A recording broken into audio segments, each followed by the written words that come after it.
స్పష్టంగా చెప్పాల్సినటువంటి అవసరం ఉంది. కాంగ్రెస్ పార్టీ, కాంగ్రెస్ ప్రభుత్వం వర్గీకరణ అమలు విషయంలో రోడ్ మ్యాప్ను వెంటనే ప్రకటించాలని మేము డిమాండ్ చేస్తూ ఉన్నాం.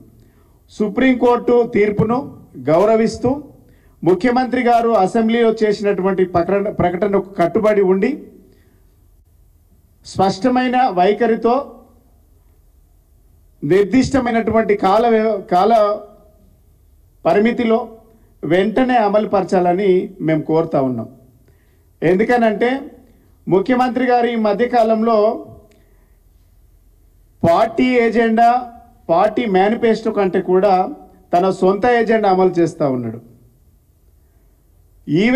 ఈవెంట్స్ ప్రోగ్రామ్ చేసినట్టుగా ఆయన ఎక్స్పోజ్ కోసం అనేక కార్యక్రమాలు చేస్తూ ఉన్నాడు. ఇలా ముఖ్యమంత్రి గారు ఆనాడు అసెంబ్లీలో 29 రాష్ట్రాలకు కంటే ముందుగాల వర్గీకరణ చేసి తీరుతామని చెప్పిండు. ఇలా మాటకు కట్టుబడి ఉండాలని మేము డిమాండ్ చేస్తూ ఉన్నాం. ఎందుకు మాట వెనక్కి తీసుకో ఉన్నారు? మాటకు విలువ లేదా? అసెంబ్లీకి విలువ లేదా? ముఖ్యమంత్రి పోస్టుకు విలువ లేదా? ఇలా సుప్రీంకోర్టు తీర్పుకు గౌరవం లేదా? ఇలా కాంగ్రెస్ ప్రభుత్వం, ముఖ్యమంత్రి గారు సమాధానం చెప్పాల్సినటువంటి అవసరం ఉంది. ఈరోజు నిన్న జిహెచ్ఎంసి పరిధిలో 1146 పోస్టులు, ఏఈ పోస్టులను భర్తీ చేశారు. దానివల్ల వర్గీకరణ జరగకపోవడం వల్ల తీవ్రమైనటువంటి నష్టం మాదిగ నిరుద్యోగులకు జరిగింది. రేపు ఇవ్వబోయేటువంటి 11,000 చిల్లర పోస్టులకు డిఎస్సి ఉద్యోగ నియామకాల పత్రాలు ఇవ్వబోతా ఉన్నారు. దానివల్ల కూడా మాదిగ నిరుద్యోగులకు తీవ్రమైనటువంటి అన్యాయం జరిగేటువంటి ప్రమాదం ఉంది. ఇలా ఇన్ని అవకాశాలన్నీ కూడా మిస్ అయిపోయిన తర్వాత ఇలా జిహెచ్ఎంసి పరిధిలో పోస్టులు ఇచ్చిండ్రు. డిఎస్సి 11,000 పోస్టులకు మీరు భర్తీ చేస్తూ ఉన్నారు. రేపు గ్రూప్ 1 ఇస్తారు, గ్రూప్ 2 ఇస్తారు, గ్రూప్ 3 ఇస్తారు. ఇవన్నీ వచ్చిన తర్వాత ఉద్యోగ నియామకాల ప్రక్రియ జరిగిపోయిన తర్వాత ఇలా వర్గీకరణ జరగడం వల్ల ఈ వర్గాలకు ప్రయోజనం ఏంది అని అడుగుతా ఉన్నాం. దానివల్ల తీవ్రమైనటువంటి నష్టం చేకూరేటువంటి అవకాశం ఉంది.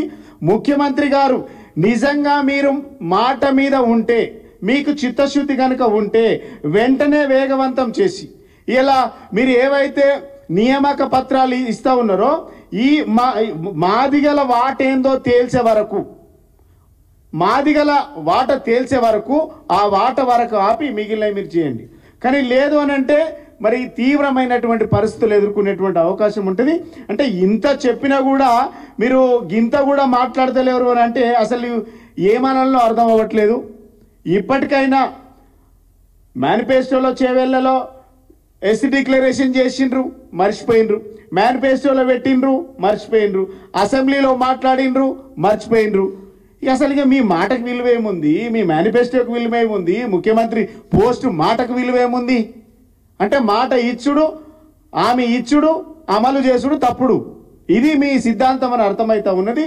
వెంటనే ఈ మాట తేల్చేంత వరకు, ఖచ్చితంగా ఈ వాట తేల్చేంత వరకు ఈ ప్రక్రియను నిలుపుదల చేసి అందరికీ సమన్వయం చేయాల్సినటువంటి బాధ్యత ముఖ్యమంత్రి గారి పైన ఉన్నది. ముఖ్యంగా కాంగ్రెస్ పార్టీలో ఉన్నటువంటి శాసనసభ్యులందరూ కూడా నోరు విప్పాలి, మీరు మాట్లాడాలి. మీరు మాట్లాడకపోతే డెఫినెట్గా ఈ వర్గాలకు అన్యాయం జరిగేటువంటి ప్రమాదం ఉంది. కాబట్టి వెంటనే కాంగ్రెస్ ప్రభుత్వం, ముఖ్యమంత్రి గారు రోడ్ మ్యాప్ ప్రకటించాలి. నిర్దిష్టమైనటువంటి సమయంలో వర్గీకరణ అమలు జరపాలి. లేదంటే పరిణామాలు తీవ్రంగా ఉంటాయి. మాదిగ నిరుద్యోగులు, మాదిగ మేధావులు, ఉద్యోగస్తులందరూ కూడా అప్రమత్తంగా ఉండాలి. నిలదీయాల్సినటువంటి అవసరం ఉన్నది, అడ్డుకోవాల్సినటువంటి అవసరం ఉన్నది. రాబోయే కాలంలో, భవిష్యత్ కాలంలో అందరూ కూడా తీవ్రంగా నష్టపోయేటువంటి అవకాశం ఉంటుంది. కాంగ్రెస్ ప్రజాప్రతినిధులను నిలదీయండి, ఎక్కడికక్కడ నిలదీయాల్సినటువంటి అవసరం ఉంది. ఎందుకు మాట్లాడతలేరు కాంగ్రెస్ ప్రజాప్రతినిధులు? సబ్ కమిటీ వేసిండ్రు, ఏం చేసిండ్రు? దానివల్ల ఉత్తమ్ కుమార్ రెడ్డి గారిని చైర్మన్ పెట్టిండ్రు. ఇలా సబ్ కమిటీ మీటింగ్ జరిగితే ఒక ఎస్సీ ప్రజాప్రతినిధి లేడు. ఇలా ఎవరి కోసం, ఎవరి ప్రయోజనాల కోసం నడుస్తూ ఉన్నది? ఇవన్నీ కూడా ప్రజలు గమనిస్తూ ఉన్నారు.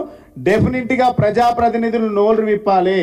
ఇలా ఆనాడు కాంశీరామ్ గారు ఒక మాట అన్నాడు, కేవలం ప్రాణాలు కోల్పోయిన వారే మరణించినట్టు కాదు, తమ హక్కులు, తమ అధికారాలు పోతున్నప్పుడు కూడా ఎవరైతే నోరు విప్పకుండా మౌనంగా ఉంటారో వాళ్ళు కూడా మరణించినట్టే లెక్క అని ఇలా కాంగ్రెస్ పార్టీ ప్రజాప్రతినిధులు ఇంత ఈ వర్గాలకు సంబంధించినటువంటి ఉద్యోగాలు కొల్లగొట్టుకుపోతూ ఉంటే, నిర్వీర్యం జరుగుతూ ఉంటే మీరు చోద్యం కూస్తున్నారంటే, మీరు మౌనంగా ఉన్నారంటే దేనికి లెక్క? డెఫినెట్గా మీరు నోరు విప్పాలి, లేదంటే ఈ వర్గానికి సంబంధించినటువంటి మేధావులు, నిరుద్యోగులు, యువకులు డెఫినెట్గా నిలదీస్తారు. నిలదీయాల్సినటువంటి బాధ్యత ఉన్నది. ఎంఆర్పిఎస్ ఉద్యమానికి, వర్గీకరణ ఉద్యమానికి మొదటి నుంచి గౌరవ కేసీఆర్ గారి నాయకత్వంలో మేము అండదండగా ఉన్నాం. న్యాయమైన డిమాండ్ అనేసి అసెంబ్లీలో తీర్మానానికి ప్రకటించినటువంటి ఏకైక పార్టీ తొలి అసెంబ్లీలో తెలంగాణ రాష్ట్రంలో చేసినాం. ఆ మాటకు కట్టుబడి ఉండి, ముఖ్యమంత్రి మాటకు కట్టుబడి ఉండి అమలు జరపాలని ఈ వేదిక నుంచి మేము డిమాండ్ చేస్తా ఉన్నాం.